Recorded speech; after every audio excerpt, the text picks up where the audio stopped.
David Otunga go, he's a Harvard-trained lawyer. I go, yeah, sure he is. No, he really is. What's funny is still to this day in my comments, people are like, wait, you're really a lawyer? I thought that was just a gimmick. Or then there's people in the comments like, whoa, congratulations, David Otunga. After WWE, you went and became a lawyer. No, I was a lawyer the entire time. That's right. I'm a shoot lawyer. What a phrase, a shoot lawyer. Hey, I do want to ask one more question, at least from your perspective, David. If this attack from Raja onto Stu would have happened immediately after the beer can blow, because I think we all agreed that was a worked shot with an empty beer can. He wasn't trying to inflict any damage. You even heard Stu say something like, "Are you not going to sell it?" or something along those lines. If Raja would have immediately fired back a live round in that moment, does that change this? Does he still wind up getting arrested, or is it a totally different tone and tenor if it happens like that? No, this is a great question. That completely changes this. Totally different tone and tenor. If Raja had immediately fired back, he would be warranted. He would be well within his right, and this would be a clear case of self-defense. Because again, up until this point, if you cut it off there and you ignore everything that happened after this, Raja just showed up at a wrestling event to see his friend who was wrestling that night. He is a streamer. He's backstage. A wrestler who he doesn't know just comes up to him and smashes him on the head with a beer can. But now it's a work. So again, to somebody who's not a worker, this would be extremely confusing. Like, wait, this guy just hit me in the head, but it didn't hurt. And what is he doing? And then like, what's going on? Does he want to fight me? Should I fight him? Because again, Raja is not a worker. So this was real life to him. You got to look at that. So Raja had every right to fire back on this guy right there, and it would have been Psycho Stu's fault. Now, where things go left is the fact that it was explained to him, and they apologized. They shook hands and said, hey, you can run into his match, and we'll make this into something. We'll make a spot out of this. You get to get your receipt. And, if you actually go through that video, nowhere do we ever hear them tell Raja to throw working punches or whatever he's supposed to do. There's one point in the video where a guy is whispering to Raja, presumably giving him his spot. And I don't know what they told him, but I'm pretty certain they did not tell him to go in there and throw live punches 23 times after Stu was unconscious. I'm pretty sure they didn't say that. So I don't think it's in dispute that Raja went way, way, way too far and is responsible for his actions. But again, if he had just hauled off and punched Psycho Stu right after the beer can incident, it would have been easily self-defense. David, what do you think happens if you're trying to handicap this as what's going to end up happening from the judge or jury if this thing does go to a jury trial?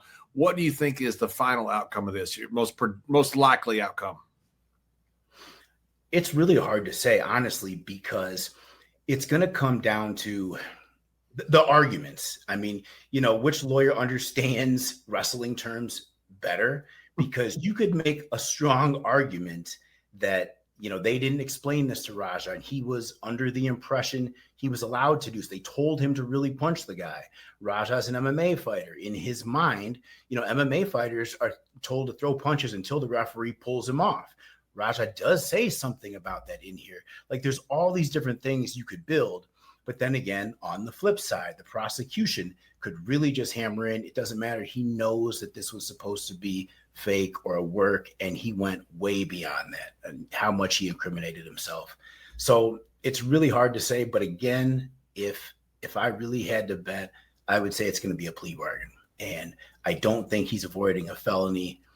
He might be able to avoid jail time or get 1 year, maybe 1 year in county and probation. And David, this seems like so crazy. You and I have been in business a long time, and we haven't seen anything like this in our entire lifetime. Is something like this? People say, "Well, this is going to open up the door, Pandora's box." I don't think that's the case. I don't think it's going to all of a sudden you're going to have people. Oh, that guy was working too stiff or something. Where I'm going to file charges on him. I don't think that it opened up Pandora's box. Do you? I think this is such an extreme thing that is such an outlier from everything that's gone on, because we haven't seen this before. We probably aren't going to see this again, are we? Right. And I totally agree with you. This is such an outlier, such a unique case, and we've never seen anything like it before, and we probably will not ever again. This is so unique. So this is somebody who is a civilian, basically, who is brought into the ring to do a spot. Now, that doesn't usually happen. And John, I know you know, but in WWE, if they have a civilian or somebody who's a non-worker that is going to come in for a spot, they rehearse this ad nauseum. Even if this is not a civilian, just the regular performers, WWE superstars, we rehearse a ton. If another WWE superstar is going to come and make a run-in in the match, we rehearse that. So that's why this is just such a unique situation, where it's like watching that stream, it's still wild to me, like how this ended up happening, because there were so many points throughout the night for over an hour that this could have been avoided. So many ways this could have been avoided, and it wasn't. It was like the perfect storm of things that had to go wrong in order for this to happen, and it did. David, do you expect there to be any civil charges? I mean, we've talked about this strictly from a criminal perspective, but do you think Stu and his wife may actually wind up suing Raja civilly as well? It's hard to say. I mean, we haven't heard anything from Stu, so we don't know, where his mind state is or how he's leaning. However, I mean, I do think that a civil suit would be very successful here. I mean, there's a lot of people who could be sued. Raja, the promotion. I mean, there's a lot of torts that I could think of, that there are civil actions, negligence, intentional infliction of emotional distress. There's a lot. So yeah, again, I don't know what his mindset is. Maybe Stu just wants to put it behind him. Who knows? So it remains to be seen. You mentioned a lot of people could be sued, and of course, that's a response to a civil question. Criminally, do you think anyone else could be charged? Does anyone else have any criminal liability, in your opinion? I don't know all of the facts and the details and what exactly was explained to Raja and what wasn't. But just based off of the video stream that I watched and the evidence that's been made aware to me, I think it's just Raja. It's very clear that he acted on his own. It was premeditated. He went outside the scope. I know that AJ Mana caught a lot of backlash for this because he was Raja's friend and he told him, get your receipt, lay him in, tag him. But a lot of people were calling for AJ to be an accomplice. But that's wild to me, to think that AJ would know what Raja was going to do, and then he would have to help him do that in some way. And so the elements of an accomplice just aren't there. They really are not. And, if anything, I would think that if AJ knew about this and that's his friend, he would probably have gone out there and stopped it. So I think Raja is really the only one, clearly facing criminal charges here based on the evidence we know now. Would there be any charges as far as negligence, by the organization itself? And I'm not saying that there is. I'm not trying to throw shade at anybody, but there's any chance there, if it was in a licensed state, and I don't know if Nevada is a licensed state or not, you might have a problem getting future license because of the incident. Is that a possibility? Oh, that's definitely a possibility. And again, I don't know what actually was said or done by the organization.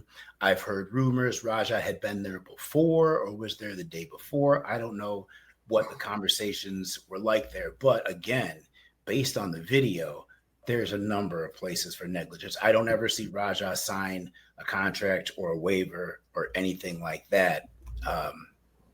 And just the fact that Raja didn't even know when his spot was, like, clearly just negligence, recklessness. Right.